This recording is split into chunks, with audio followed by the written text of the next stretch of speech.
प्रिय विद्यार्थियों, शिक्षक साथियों, सादर नमस्कार।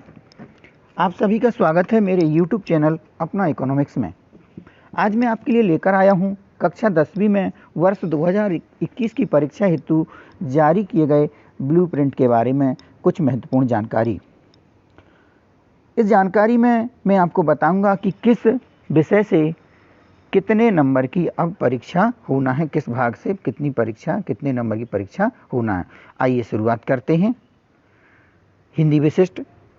हिंदी विशिष्ट में पूरी पुस्तक को कुल मिलाकर के 3 इकाइयों में बांटा गया है।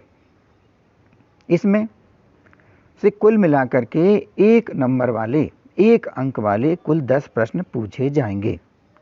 3 अंक वाले 4 प्रश्न पूछे जाएंगे और 4 अंक वाले कुल 3 प्रश्न पूछे जाएंगे। इस प्रकार से कुल मिलाकर इकाई 3 को 34 नंबर का रखा गया है।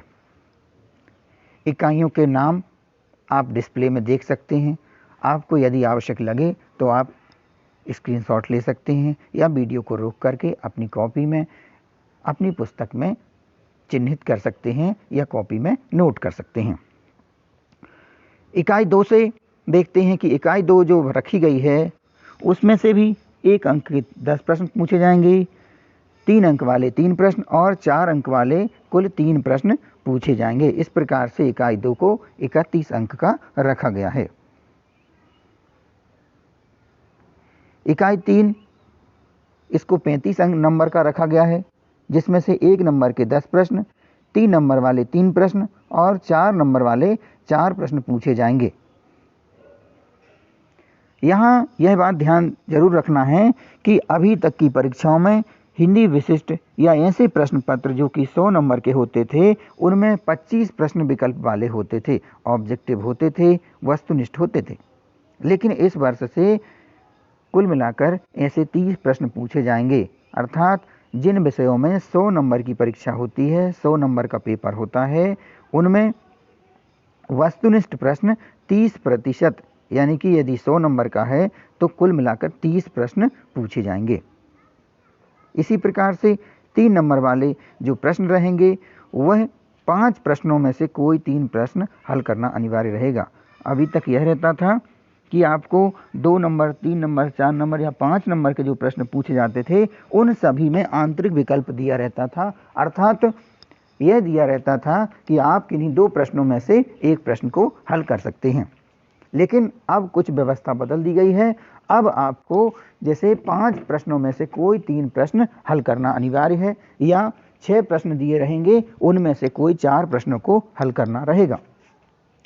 शब्द सीमा के बारे में आपको बता दूं कि शब्द सीमा जो आपके 3 नंबर वाले प्रश्न रहेंगे उनकी शब्द सीमा, अर्थात आपको जो लिमिट है यानी कि शब्द कितने लिखना है वह बता दूं कि वह लगभग 75 से 100 शब्द आपको 3 अंक वाले प्रश्नों पर लिखना है।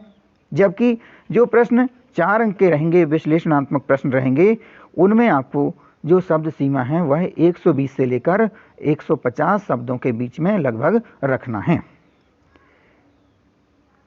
हिंदी के बाद अब हम देखते हैं सामान्य अंग्रेजी। सामान्य अंग्रेजी को भी 3 भागों में बांटा गया है, 3 इकाइयों में बांटा गया है। पहली इकाई से 1 अंक वाले 10 प्रश्न, 3 अंक वाले 3 प्रश्न और 4 अंक वाले 3 प्रश्न। इस प्रकार से कुल मिलाकर पहली इकाई को, पहले भाग को 31 अंक का रखा गया है।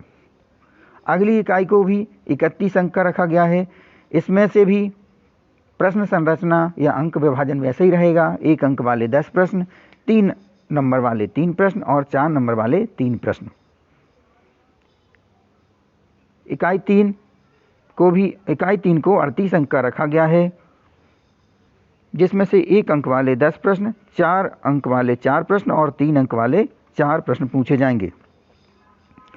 इस प्रकार से कुल मिलाकर सामान्य अंग्रेजी का जो प्रश्न पत्र है वह 3 इकाइयों में विभाजित किया गया है और सभी मिलाकर के कुल 100 नंबर की परीक्षा होना है। सामान्य अंग्रेजी में भी वही रहेगा शब्द सीमा जो आपको मैंने अभी हिंदी में बता दी है, इसलिए यहाँ पर दोहराने की आवश्यकता नहीं है। संस्कृत सामान्य का जो आपका प्रश्न पत्र है वह 3 इकाइयों में विभाजित किया गया है। जो वस्तुनिष्ठ प्रश्न यहाँ बताए गए हैं वस्तुनिष्ठ प्रश्नों को 1 अंक वाले कुल 30 प्रश्न रहेंगे और उनके लिए 30 अंक निर्धारित हैं। विषयात्मक प्रश्न जो पाठों से प्रश्न आएंगे वह 3-3 नंबर के 10 प्रश्न पूछे जाएंगे। यहाँ यह बता दूं आपको कि कुल आपको 15 प्रश्न रहेंगे और उनमें से कुल 10 प्रश्नों को हल करना। जैसे 15 प्रश्नों में से कोई 10 प्रश्न हल करना है, आप देख सकते हैं रिमार्क वाले कॉलम में लिखा हुआ है। इसी प्रकार से इकाई 3 में 4 अंक वाले कुल 10 प्रश्न आएंगे, 15 प्रश्न आएंगे, लेकिन उनमें से आपको कोई 10 प्रश्न हल करना रहेगा। संस्कृत सामान्य के पश्चात अब हम देखते हैं गणित। गणित में भी 3 भागों में बांटी गई है पूरी पुस्तक को। इसमें से पहली इकाई में से पहले भाग में से 35 अंक की परीक्षा होगी, जिसमें कि 1 नंबर वाले कुल 10 प्रश्न पूछे जाएंगे, 3 नंबर वाले 3 प्रश्न और 4 नंबर वाले 4 प्रश्न पूछे जाएंगे। भाग 2 से कुल 31 अंक की परीक्षा होना है, 1 अंक वाले 10 प्रश्न, 3 अंक वाले 3 प्रश्न और 4 अंक वाले 4 नंबर वाले कुल 3 प्रश्न पूछे जाना है। इसी प्रकार से भाग 3 से, जिसमें कुल मिलाकर के 5 अध्यायों को रखा गया है, जिनमें से 34 अंक की परीक्षा होना है, 1 अंक वाले 10 प्रश्न, 3 अंक वाले 4 प्रश्न और 4 अंक वाले 3 प्रश्न पूछे जाएंगे। यहाँ पर भी विद्यार्थी ध्यान रखेंगे कि आपको जो प्रश्न रहेंगे उनमें इस प्रकार से लिखा रहेगा कि कोई 5 प्रश्नों में से कोई 3 प्रश्न, इन जो 5 प्रश्न दिए हैं उनमें से आपको कोई 3 प्रश्न हल करना है। इसी प्रकार से जब आपको 6 प्रश्न दिए होंगे तो आपको कोई 4 प्रश्नों को हल करना अनिवार्य रहेगा। गणित के बाद हम देखते हैं विज्ञान। विज्ञान में प्रश्न पूछे जाएंगे, 3 अंक वाले 2 प्रश्न पूछे जाएंगे और 4 अंक वाले कुल 3 प्रश्न पूछे जाएंगे। इस प्रकार से पहले भाग में 26 अंक की परीक्षा होना है, दूसरे भाग में 29 अंक की परीक्षा होना है और तीसरे भाग में 25 अंक की परीक्षा होना है। इस प्रकार से कुल मिलाकर विज्ञान में 80 अंकों की परीक्षा होना है।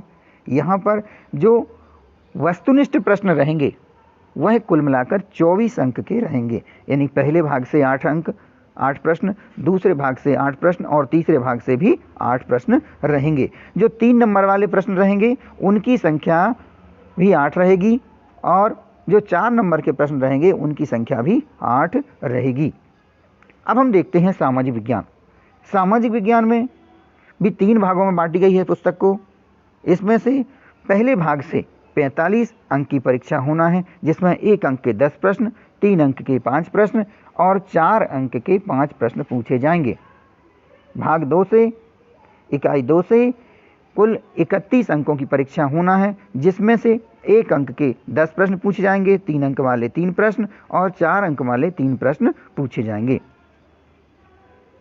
इकाई क्रमांक 3, यानी जिस भाग में इन इकाइयों को रखा गया है, भाग 3 में हम देखते हैं कि 24 अंक की परीक्षा होना है, जिसमें से 1 अंक वाले 10 प्रश्न पूछे जाएंगे, 3 अंक वाले 2 प्रश्न पूछे जाएंगे और 4 अंक वाले 2 प्रश्न पूछे जाएंगे। इस प्रकार से सामाजिक विज्ञान में 100 अंकों की परीक्षा की योजना मैंने आपको बताई। इसके पश्चात डिस्प्ले में आपको उर्दू सामान्य दिख रहा है। उर्दू सामान्य में चूँकि मुझे उर्दू पढ़नी आती नहीं है, बस मैं आपको अंक विभाजन बता ही दे रहा हूँ कि 1 अंक वाले कुल 30 प्रश्न पूछे जाएंगे, 3 अंक वाले 10 प्रश्न पूछे जाएंगे जो कि 30 नंबर के रहेंगे और 4 अंक वाले भी 10 प्रश्न पूछे जाएंगे जो कि 40 नंबर के रहेंगे। अधिक जानकारी के लिए आप अपने विषय शिक्षक से संपर्क कर लेवें, उनसे जानकारी ले लेवें। आप सबने इस वीडियो को देखा, आप सबका बहुत बहुत धन्यवाद। यदि आपको जानकारी अच्छी लगी हो तो अपने मित्रों को अवश्य शेयर करें।